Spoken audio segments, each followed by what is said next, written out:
नमस्कार दोस्तों, स्वागत है आपका योग एवं आध्यात्मिक ज्ञान यूट्यूब चैनल पर।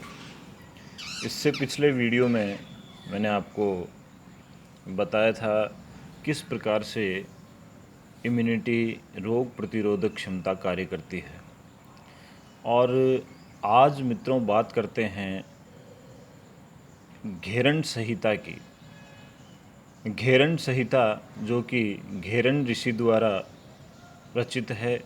घेरन ऋषि ने अपने शिष्य चंडकोपाली को जो उपदेश दिया वो घेरन संहिता के अंदर वर्णित है। और घेरन संहिता को के 74, 75 और 76 नंबर श्लोक में इसका रोग प्रतिरोधक क्षमता को बढ़ाने से संबंधित कुछ श्लोक आते हैं जो मैं आपको बता रहा हूँ। और इसके बाद में मैं आपको किस प्रकार से वर्णन आया है और प्रैक्टिकल किस प्रकार से कर सकते हैं वो मैं आपको बताऊंगा। वस्त्रेव लोहाकाराणाम यथाक्रमेण संभ्रमेत ततो वायु च नासाभ्याम मुभाभ्याम चालये क्षणः।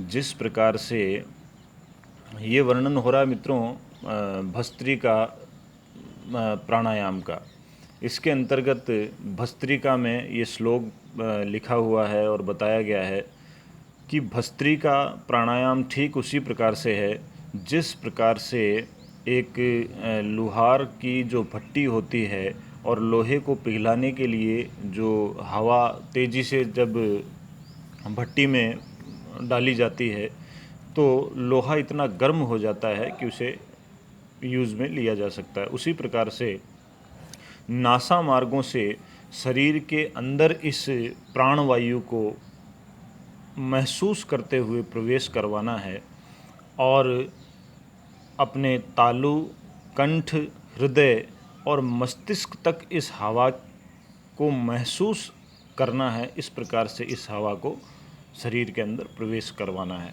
इसके आगे बताया गया है एवं विशांतिवारम च कृत्वा कुर्या च कुंभकम तदंते चालयेद्वायु पूर्वाक्तम च ये यथा विधि। अर्थात जो व्यक्ति इसको 20 बार कुंभक के साथ में करता है उस व्यक्ति को जो बताई गई विधि है उस अनुसार करता है और वायु को चालन करता है, उसके बारे में आगे श्लोक आया है त्रिवारम साधयेद्देनम भस्त्रिका कुंभकम सुधिः न च रोगम च क्लेशम आरोग्यम च दिने दिने है। यानी कि प्रतिदिन जो इसको 3 बार करता है कुंभक के साथ में, न च रोगम च क्लेशम, न कोई शरीर में रोग रहता है और न किसी भी प्रकार का क्लेश रहता है, क्योंकि भस्त्रिका प्राणायाम जो है वो मस्तिष्क के ऊपर कार्य करता है। आरोग्यम च दिने दिने, आपको आरोग्य की वृद्धि दिन प्रतिदिन इसकी बढ़ती जाती है। मित्रों, इसको प्रैक्टिकल करना कैसे हैं उसके बारे में मैं आपको बताता हूँ। भस्त्रिका प्राणायाम जो है वो रोग प्रतिरोधक क्षमता को बढ़ाने वाला सबसे उत्तम और सुंदर साधन है, जिसे कोई भी व्यक्ति, माताएं, बहनें, किसी भी उम्र के व्यक्ति इसे कर सकते हैं। कुछ परहेज ज़रूर है जिसको हम जानेंगे। भस्त्रिका को करने के 3 टाइप है और 3 प्रकार से ही उसे किया जा सकता है। सबसे पहले निम्न गति भस्त्रिका जब हम लोग करते हैं तो उसमें सामान्य श्वास लेना और सामान्य श्वास छोड़ना।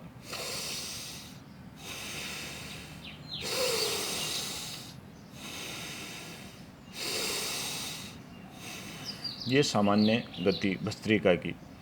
इसके पश्चात ये उन लोगों के लिए है निम्न गति जिनका अभ्यास नहीं है और जिन्होंने ये अभ्यास प्रारंभ किया है।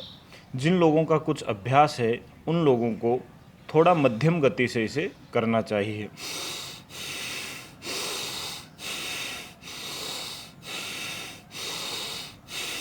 इस प्रकार से। और जिन लोगों का अति अभ्यास है वो तीव्र गति से इस भस्त्रिका प्राणायाम को कर सकते हैं।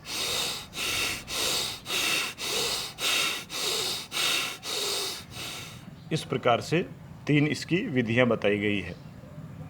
अब 3 विधियों के अतिरिक्त 3 इसके प्रकार भी है जिससे भस्त्रिका को कर सकते हैं। पहला प्रकार आपने देखा। दूसरा भस्त्रिका करने का प्रकार है अपने हाथों की हथेलियों को खोलते हुए आसमान की तरफ ले जाएं और झटके से हथेलियां नीचे आए और श्वास पूरा खाली हो जाए। ऊपर जाए तो श्वास भरते हुए,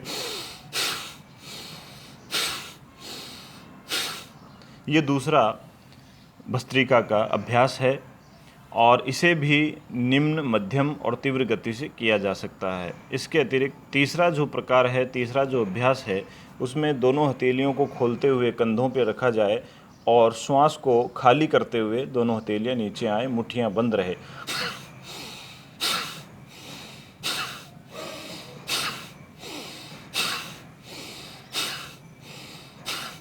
इस प्रकार से ये 3 भस्त्रिका के प्रकार है और 3 ही टाइप से आप इसे कर सकते हैं। पहला अभ्यास जो नए अभ्यासी है उनके लिए, दूसरा अभ्यास जो मध्यम है और तीसरा अभ्यास जिनका कई दिनों से योग और प्राणायाम का अभ्यास हो चुका है। इस प्रकार से घेरंड संहिता में वर्णन आता है कि किस प्रकार से रोगों से मुक्ति दिलाने के लिए जो भस्त्रिका कुंभक या भस्त्रिका प्राणायाम जो है वो लाभदायक है। मित्रों, इसमें स्पष्ट लिखा है, न च रोगम च क्लेशम आरोग्यम च दिने दिने। आरोग्य का मतलब है आप रोगों से मुक्ति पाएंगे और दिनों दिन आपकी जो इम्यूनिटी पावर है वो सुधरती जाएगी और सुदृढ़ और मजबूत होती जाएगी। अतः आप भस्त्रिका प्राणायाम से अपना योगाभ्यास प्रारंभ करें। एक ही वीडियो में कई प्रकार के योग अभ्यास सिखाना असंभव है, इसीलिए कम समय के सीमित एक एक प्राणायाम और योग अभ्यास की मैं आप लोगों को YouTube चैनल के माध्यम से जानकारी देता रहूँगा। अगले जो वीडियो आएंगे उनमें सूर्य नमस्कार और डायबिटीज़, अस्थमा, एलर्जी, इन सभी रोगों पे हम लोग चर्चा करेंगे और किस प्रकार से इम्यूनिटी को बढ़ाने के लिए औषधियाँ कार्य करती है वो भी अगले वीडियो में बताएंगे। तब तक आप भस्त्रिका प्राणायाम करें, सुखी रहें, निरोगी रहें। यदि आपको ये वीडियो पसंद आया है तो इसे लाइक करें, सब्सक्राइब करें। धन्यवाद।